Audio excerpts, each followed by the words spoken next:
नमस्कार, मैं हूं आशीष चित्रांशी और आप देख रहे हैं द न्यूज लॉन्चर। इस वक्त एक बड़ी खबर है। जब हम ये वीडियो रिकॉर्ड कर रहे हैं, इससे करीब 1.5 से 2 घंटे पहले भारतीय सेना के पूर्व lieutenant general Panag HS. Panag साहब की चर्चा बहुत बार होती है। डिफेंस के मामलों में बड़े सटीक उनका जो आकलन होता है वो बहुत सटीक होता है। जनरल पनाग ने ये दावा किया है और साथ साथ मोदी सरकार को, प्रधानमंत्री को एक चेतावनी भी है, चेताया भी है उन्होंने। पाकिस्तान भारत से युद्ध की तैयारी में लग चुका है। अब ये खबर तो एक है कि भारत से युद्ध की तैयारी में पाकिस्तान लगा है और इस पूरी तैयारी में उसको जो सपोर्ट है पूरी तरह से, चाहे वो जो है हथियारों को लेकर के सपोर्ट हो, रणनीतिक सपोर्ट हो, ये पूरा का पूरा सपोर्ट उसको चाइना कर रहा है। इन सबके बीच 3-4 सवाल हैं जिन पर हम चर्चा भाव के साथ करेंगे। वो सवाल हैं जो महत्वपूर्ण। पहला, भारत की इंटेलिजेंस एजेंसीज के पास ये खबर है क्या? अगर भारत के पूर्व जनरल ये बात कह रहे हैं तो क्या भारतीय खुफिया एजेंसियों के पास है? इसलिए सवाल खड़ा होता है क्योंकि पहलगाम में इंटेलिजेंस फेल्योर ये भारत में सबसे बड़ा सवाल था। तो क्या इंटेलिजेंस फेल्योर फिर होता दिख रहा है? जनरल चेता रहे हैं। दूसरी चीज, पाकिस्तान युद्ध की तैयारी कर रहा है और भारत में चुनाव की तैयारी चल रही है। क्या यही राष्ट्रवाद का प्रखर स्वरूप है? और तीसरा जो सबसे महत्वपूर्ण हिस्सा है वो ये है कि भारत और पाकिस्तान के तनाव के बीच भारत की डिप्लोमेसी, जो पूरी दुनिया में डिप्लोमेटिक समर्थन जुटाने के लिए भारत कोशिश में लगा था, क्या दुनिया भर में डिप्लोमेटिक समर्थन इतना मिला है कि पाकिस्तान को हम विश्व समुदाय के दबाव में रोक पाए, चाहे युद्ध हो और चाहे आतंकवाद? इन सवालों का जवाब समझने के लिए भाऊ को चर्चा में लाइए। महत्वपूर्ण विषय है, इसलिए भाऊ को जोड़ा है स्पेशली। स्वागत है भाऊ। मैं पहले खबर दिखा देता हूं क्योंकि खबर दिखाना बहुत जरूरी है आज के दौर में। प्रिंट द प्रिंट के लिए ये लिखा गया है, एच.एस. पनाग साहब ने लिखा है। वो आर्टिकल दिखाइए, हेडलाइन दिखा दीजिए। ये सामने आपके है द प्रिंट के लिए। ये सामने पूरा डिटेल में लिखा है कि likely to collude with China, plan a conflict with India in 5 to 10 years. हटा दीजिए, हिंदी वाला भी पोर्शन ले आइए क्योंकि हिंदी के दर्शक बहुतायत में हैं। तो हिंदी में देखिए, जीडीपी का 4% डिफेंस पर करें खर्च, चीन के सपोर्ट से पाक कर रहा जंग की तैयारी, पूर्व जनरल का दावा। नीचे देखिए, पूर्व लेफ्टिनेंट जनरल एच.एस. पनाग ने चेतावनी दी है कि भारत को अगले 5 से 10 सालों में पाकिस्तान के साथ फिर से संघर्ष का सामना करना पड़ सकता है। उन्होंने कहा कि पाकिस्तान संभवतः चीन के साथ मिलकर इसकी प्लानिंग कर रहा है। आगे डिटेल में खबर बता देते हैं, वो भी देख लीजिए। दिखाइए जरा हिंदी में जो पार्ट है उसको, कम से कम हिंदी में दर्शकों तक चला जाए। पूर्व लेफ्टिनेंट जनरल एच.एस. पनाग ने चेतावनी दी है कि भारत को अगले 5 से 10 सालों में पाकिस्तान के साथ फिर से संघर्ष का सामना करना पड़ सकता है। उनका कहना है कि पाकिस्तान संभवतः चीन के साथ मिलकर इसकी प्लानिंग कर रहा है। द प्रिंट के एक लेख में उन्होंने कहा कि भारत इसके लिए तैयार होने के लिए खास कदम अभी से उठाने शुरू कर देना चाहिए भारत को। उन्होंने कहा कि भारत को रक्षा बजट को दोगुना करके जीडीपी का 4% कर देना चाहिए ताकि विशेष परिस्थितियों में तैयारी बेहतर रहे। पनाग लिखते हैं कि पाकिस्तान पर टेक्निकल तौर पर भारी सैन्य बढ़त बनाने और चीन को गतिरोध में डालने के लिए सशस्त्र बलों का बदलाव जरूरी है, वह भी ऐसे संघर्ष के लिए जब दोनों विरोधी आपस में मिले हुए हों। इस बदलाव के होने के लिए हमें सबसे पहले अपने डिफेंस बजट को दोगुना करके जीडीपी का 4% करना होगा। अब हटा दीजिए, अब बाकी चीजें डिफेंस के मामले में भाऊ से भी हम समझ सकते हैं क्योंकि भाऊ सैन्य स्कूल के साथ साथ तमाम साथी इसी सैन्य जो है फोर्सेस से, आर्म फोर्सेस से ही बाहर आए हैं अफसर के रूप में। भाऊ, ये चेतावनी जो है, पहला सवाल जो हमने किया था, ये जनरल पनाग चेतावनी दे रहे हैं, डिफेंस के एक्सपर्ट हैं, बड़े अफसर लेफ्टिनेंट जनरल से रिटायर्ड हैं, जीओसी रहे हुए हैं। क्या भारत की इंटेलिजेंस के पास ये खबर नहीं होगी? और अगर है तो भारत की तरफ से किसी तरह की तैयारी क्या की जा रही है या सिर्फ चुनावी तैयारी चल रही है? भारत की इंटेलिजेंस की तरफ से तो बहुत सारा इनपुट है। इवन बीएसएफ के इनपुट, बीएसएफ के इंटेलिजेंस ने ये बताया, बॉर्डर सिक्योरिटी फोर्स का इंटेलिजेंस ये बताता है कि पीओके में फिर से कैंप एक्टिव हो गए हैं, ट्रेनिंग चल रहा है, नेस्तनाबूद की हुई बिल्डिंग रिपेयर हो गई थी और बहुत सारा हो गया। हमारे पास खबर है कि जो सबसे बड़ा आतंकी है जिसको हम ढूंढ रहे थे, जो हमारे यहाँ वांटेड है, जिसका पूरा परिवार मारा गया, उसको 64 करोड़ रुपए पाकिस्तान ने सैंक्शन किए फिर से बिल्डिंग खड़ी करने के लिए। ये सारी खबरें हमारे पास है, लेकिन ये इंटेलिजेंस की खबरें सुनने का समय नेताओं के पास कहाँ है? वो तो अपने इस ऑपरेशन सिंदूर को भुनाने के लिए घर घर सिंदूर बांट रहे हैं। वो तो यहाँ विपक्ष को गाली दे रहे हैं, वो जवाहरलाल नेहरू को गाली दे रहे हैं, इंदिरा गांधी को गाली दे रहे हैं। अमेरिका के साथ राजीव गांधी के क्या संबंध है, ऐसे कुपड़ और महामूर्ख सांसद भी ऐसे पत्र अटैक करके बता देते हैं कि उन्होंने पाकिस्तान को इंटरवेन करने के लिए बोला था, जबकि वो पत्र वो बताता नहीं। क्या करे आशीष, दुर्भाग्य ये है कि हमारी फौज का किया हुआ विजय और किस विपरीत स्थिति में किया हुआ है। जनरल पनांग जो है ये बहुत डेकोरेटेड ऑफिस है, मैं तुमको बताऊं। 40 साल इन्होंने अपनी जीवन के फौज को दिए। वो जीओसी थे नॉर्दर्न कमांड के, सेंट्रल कमांड के, 2 कमांड के जीओसी रहे हैं। रिटायरमेंट के बाद आर्म फोर्स ट्रिब्यूनल के वो मेंबर रहे हैं और बेबाक तरीके से, खासकर पाकिस्तान और चाइना के मामले में बेबाक तरीके से बोलते हैं और वस्तुस्थिति रेखांकित करने का प्रयास करते हैं। अब आप बताइए, हमारे यहाँ जब भी बजट होता है, मैं थोड़ा अब जनता को, मतलब ये बजटरी जो उन्होंने कहा कि हमें 4% जीडीपी का खर्च करना चाहिए। वर्तमान में हम 1.9% जीडीपी का खर्चा करते हैं। 2025 और 26 का बजट हमने देखा, जो वित्तीय वर्ष 2025-26 का मतलब जो चल रहा है बजट से वो साल, उसमें उन्होंने कहा कि हमने बजट बढ़ा के दिया है डिफेंस को। अब बजट बढ़ा के दिया है डिफेंस को, ये जगलरी होती है। और उदाहरण के तौर पे पिछले साल 100 रुपए दिया तो इस बार 110 रुपए दिया। पिछली बार जीडीपी का अपना 2% था, तो इस बार 110 रुपए भी जीडीपी का 2% है। इसका मतलब आपका उतना ही कांस्टेंट बजट आप दे रहे हैं। दूसरा इसका एक अंग ये है कि जो बहुत सारे लोग इसको निगलेक्ट करते हैं, क्योंकि हम आंकड़ों पे उछलते हैं। अरे बाबा, इस बार 50,000 करोड़ ज्यादा दिया, लेकिन महंगाई जो बढ़ी है एक साल में, उसको यदि रुपए की तुलना में हम कैलकुलेट करें तो वो बजट पिछले बजट से कम ही माना जाएगा। उदाहरण के तौर पे मुझे बजट में 100 रुपए मिलते हैं शर्ट खरीदने के लिए।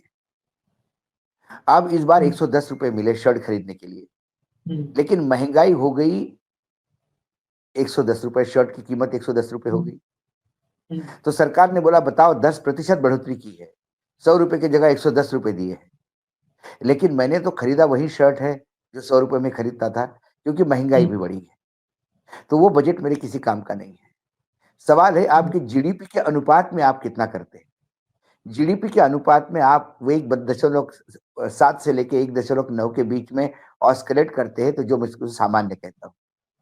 अब कुछ महामूर्ख ऐसे भी है जो अंधभक्त है, वो बोलता है कि चाइना तो 1.6% ही करता है जीडीपी का।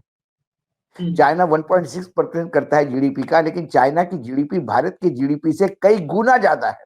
20 ट्रिलियन उसके अनुपात यदि हम मैं बोलता हूं उसके अनुपात में हम 1% भी करें तो भी हम, मतलब हम 10% भी करें तो भी हम चाइना के पास नहीं जा सकते। यदि उसकी 10 गुना है तो वो 1.6 करता है, हमारी 10 गुना कम है तो हम 1.9 करते हैं, 0.3% बढ़ा। तो ये आंकड़ों के खेल में, मतलब ये जो मूर्खी बता सकते हैं कि 1.6 तो वो करते हैं, हम 1.9 करते तो भी इनको तकलीफ है। सवाल है आपको दुगना करना पड़ेगा, आपको 4% जीडीपी का खर्चा करना पड़ेगा, क्योंकि चाइना जिस हिसाब से पाकिस्तान को मदद कर रहा है, पाकिस्तान में क्या चल रहा है, वहाँ जमहूरियत नहीं है, मतलब वहाँ प्रजातंत्र नहीं है, वहाँ सैन्य सब कुछ है, वहाँ सैन्य लूटता है, वहाँ के लोग भीख मांगते हैं। इससे हमारे देश की लड़ाई में कोई फायदा होने वाला नहीं। हम्म, यदि वहाँ सैन्य ने बजट पूरा आधा बजट अपने पास ही रख लिया और कर दिया, तो ये हमारे लिए घातक है। क्योंकि सैन्य को यदि अपग्रेडेशन लगातार होता रहा है, मैं इस बात से भी बहुत ज्यादा चिंतित हूँ आशीष, क्योंकि एक खबर जो एक किसी विदेशी वेबसाइट ने अपने सोर्सेस से की थी कि S-400 जो रशिया ने हमको एयर सुरक्षा, हवाई सुरक्षा के लिए दिया है, वो चाइना को भी दिया है। तो चाइना को 2 साल पहले से दिया है हमारे। तो चाइना कुछ चीजें शेयर करने जा रही है पाकिस्तान के साथ, इस बात को लेके ये बड़ी चीज है। जो चीज हम रशिया से ले रहे हैं उसका उसका सारा इंफॉर्मेशन चाइना के द्वारा पाकिस्तान को मिलता है। अमेरिका के गोद में पाकिस्तान बैठा है, इसलिए वो हम कह नहीं सकते। हम जब फ्रांस से राफेल लेते हैं तो अनिल अंबानी को ऑबलाइज करने के चक्कर में हम वहां इतना वो फेवरेबल डील देते हैं फ्रांस को कि हम वहां से सोर्स कोड भी नहीं लेते, जो हमें फिर ब्रह्मोस लोड करने में तकलीफ होती है। तो ऐसे कई जगह हमने व्यक्तिगत स्वार्थ के लिए, कभी किसी उद्योगपति को मदद करने के लिए, कभी अडानी को मदद करने के लिए, कभी अंबानी को मदद करने के लिए देश के सुरक्षा के साथ खिलवाड़ किया है। इसका खामियाजा हमारे फोर्सेस को भुगतना पड़ता है।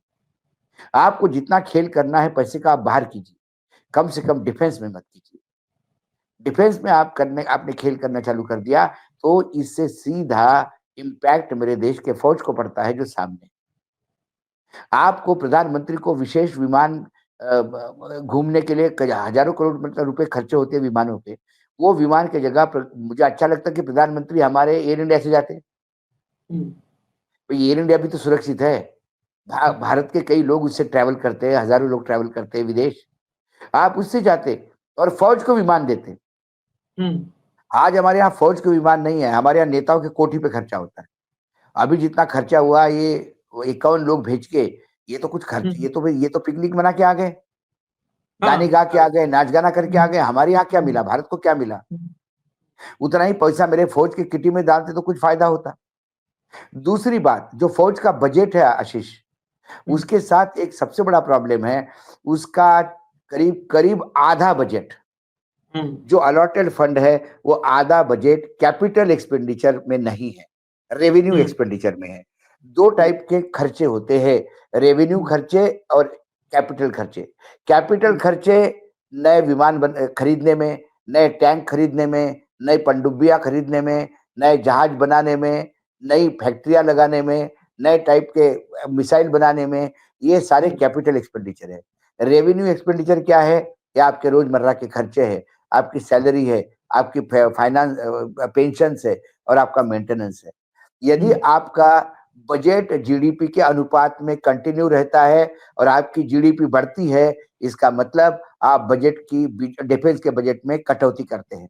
आप जो बजट बढ़ा हुआ आंकड़ों में बताते हैं वो महंगाई के मार से पुराने आंकड़ों के हिसाब से उसका बाइंग पावर, जो परचेसिंग कैपेसिटी होती है, जो क्रय शक्ति होती है उस बजट की, वो पिछले भी साल से कम हो जाती है। उसके साथ हमारे यहाँ जो रेवेन्यू खर्चे बढ़ते हैं, उसके साथ ही आपका कैपिटल एक्सपेंडिचर का बजट धीरे धीरे छोटा होता जाता है। जो हमारे लिए आज के डेट में कैपिटल बजट बहुत ज्यादा बड़ा होना चाहिए, क्योंकि हमें लगातार एक्विजिशन करना है।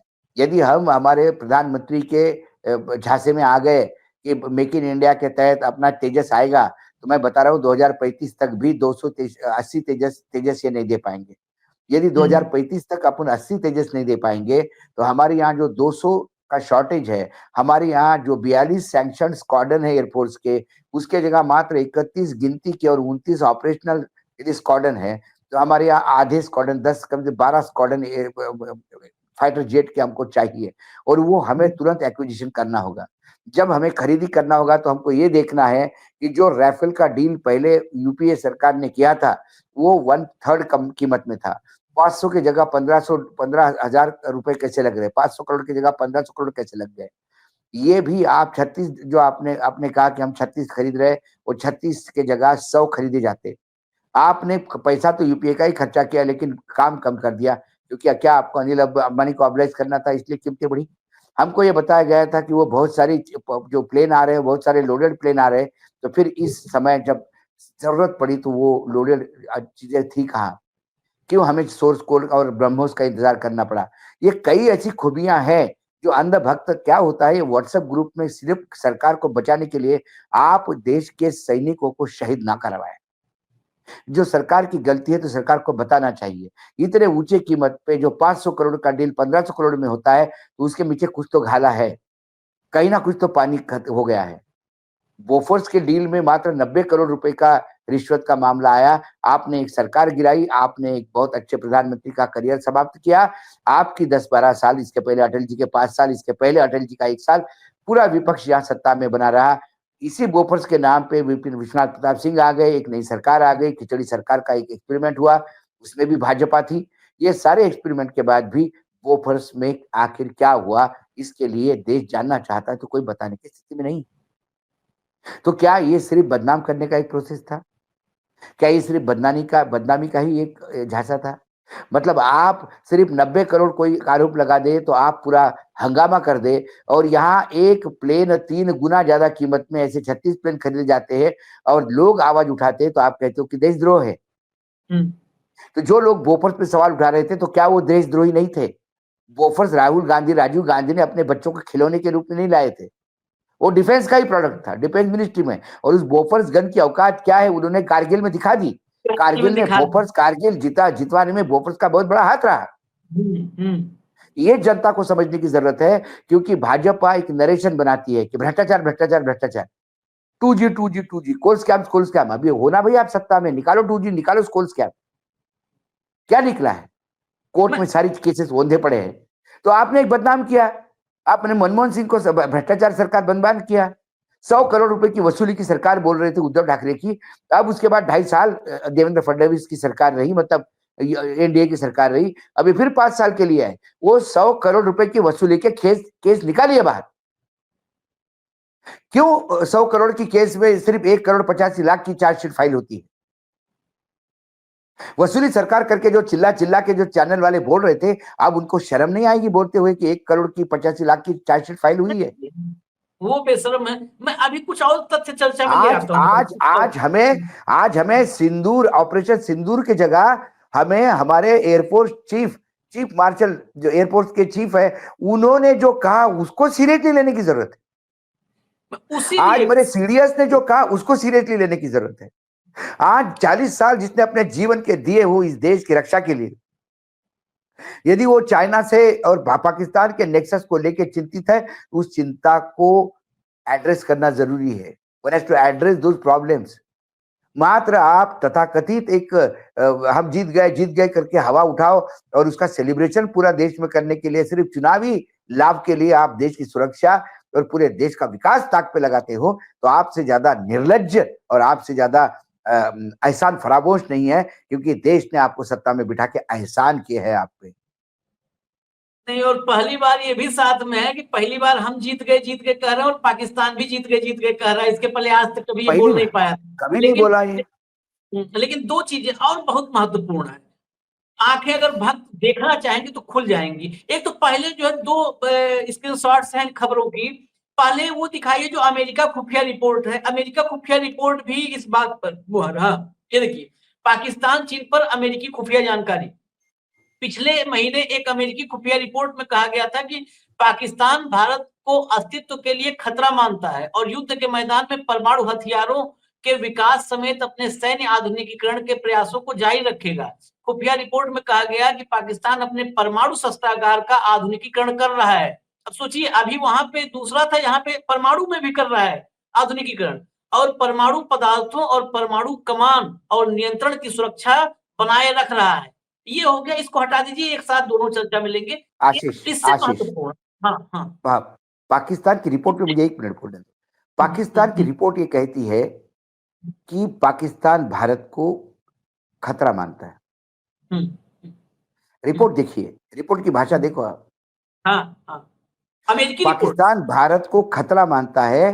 पूरे पाकिस्तान के जन्म से लेके आज तक ऐसा एक कोई वाकया बताए अमेरिका या पाकिस्तान जिसमें भारत ने पाकिस्तान पे आक्रमण किया हो। हमेशा भारत ने पाकिस्तान के आक्रमण का जवाब दिया है। काबलाई को भेज के जो आक्रमण किया उन्होंने, और वो पीओके जो अपने कब्जे में ले लिया, वो पाकिस्तान का आक्रमण था। पहला युद्ध पाकिस्तान का जो लड़ा उन्होंने आक्रांता थे। दूसरा बांग्लादेश को जब जन्म हुआ तब पाकिस्तान ने फुल फ्लेज युद्ध खेल शुरू किया। कारगिल में उन्होंने पहले प्रवेश किया, कारगिल खाली करने में हमको युद्ध करना पड़ा। उसके बाद उन्होंने पुलवामा किया, हमारे यहाँ से स्ट्राइक हुआ। उसके बाद उन्होंने दूसरा एक हिमायत किया, हमारे एयर स्ट्राइक हुआ। उसके बाद उन्होंने पहलगाम किया, हमारे यहाँ से ऑपरेशन सिंदूर हुआ। पाकिस्तान मानता है ये बात अमेरिका कहता कैसा है? अमेरिका की रिपोर्ट पाकिस्तान के मानने पे है या पाकिस्तान के लिए की गई?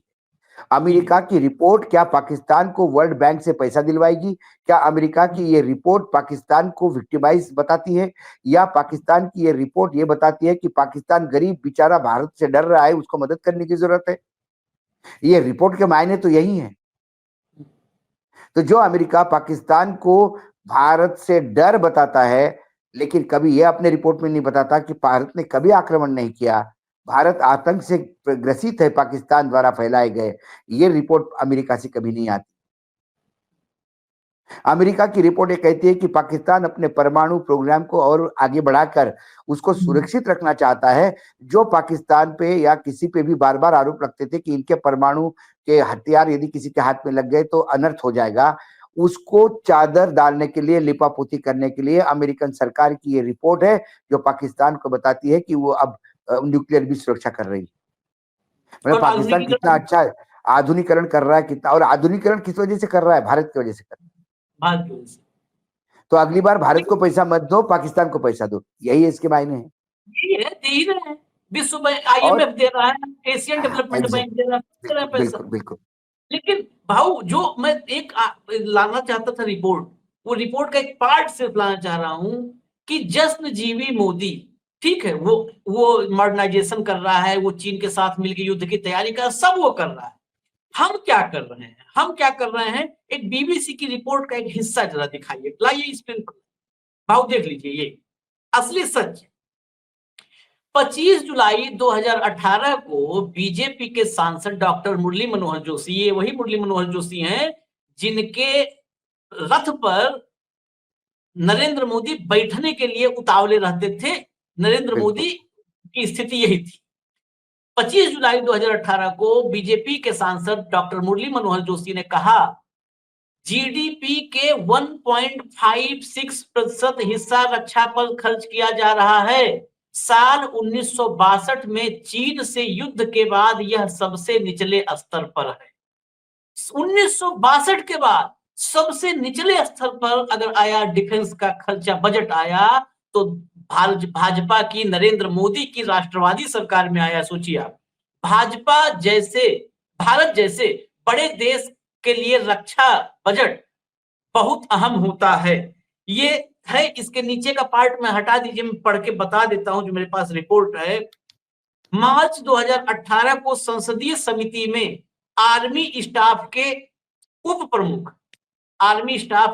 प्रमुख ने कहा संसदीय समिति के सामने कि साल 2018-19 के बजट ने हमारी उम्मीदों को खत्म कर दिया। हमने जो कुछ भी प्राप्त किया था उन्हें थोड़ा सा झटका तो लगा है। ऐसे में अब हमारी समिति के बहुत से पुराने खर्च और बढ़ जाएंगे।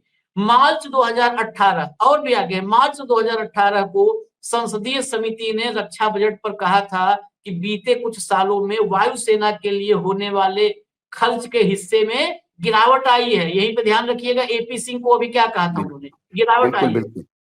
वायुसेना को आधुनिक बनाने के लिए जिस खर्च की आवश्यकता है उसमें भी गिरावट दर्ज की गई है। अब आंकड़ों में आ जाते हैं।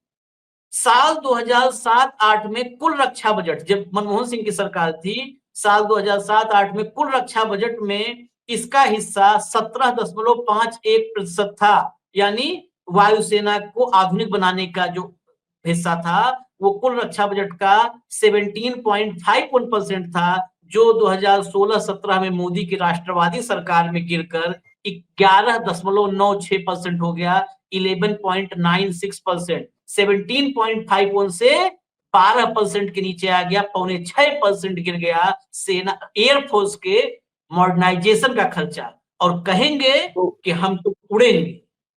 नहीं, तो 200 तो इसीलिए तो 200 प्लेन कम हो गए ना भाई। हाँ 200 प्लेन का शॉर्टेज बहुत बड़ा होता है। 200 फाइटर जेट्स सैंक्शनड जो है उसमें कमी है, ये नई डिमांड नहीं है। जो सैंक्शनड है हमारे यहाँ 42.255 स्क्वाड्रन उतने चाहिए, उसमें 200 प्लेन की कमी है। और ये निर्लज्ज लोग बाकी जगह पे लाडली बहना पे खर्चा करते हैं, उस पे खर्चा करते हैं, ये पैसा बांट के वोट खरीदने में विश्वास रखते हैं। ये मस्जिदों में मंदिर ढूंढवा रहे हैं, ये नए नए कॉरिडोर पे खर्चा कर रहे हैं, मंदिरों पे खर्चा कर रहे हैं, और हमारे देश की सीमाएं जाबाज अधिकारियों के हाथ में दे दी है, जिनके हाथ में शस्त्र नहीं। क्या कहें? पनाग साहब का चिंता करना बहुत जरूरी है, निहायत ये स्वाभाविक भी है, क्योंकि वो देश से प्यार करते हैं। उन्हें चुनाव लड़ना नहीं है, उन्हें सत्ता का मोह नहीं है। उन्होंने जिस देश के लिए 40 साल अपनी जवानी के दिए, उसी देश की सुरक्षा को लेकर वो चिंतित है। दुर्भाग्य है कि उनके ये शब्द भी जिनके कानों में पड़ना चाहिए, वो कान अभी उस मद में बहरे हो गए हैं। उनको सिर्फ अब ऑपरेशन सिंदूर की जयकार, तिरंगे की जयकार और मोदी मोदी सुनाई देता है, इसके सिवा कुछ नहीं सुनाई देता। ये दुर्भाग्य है देश का।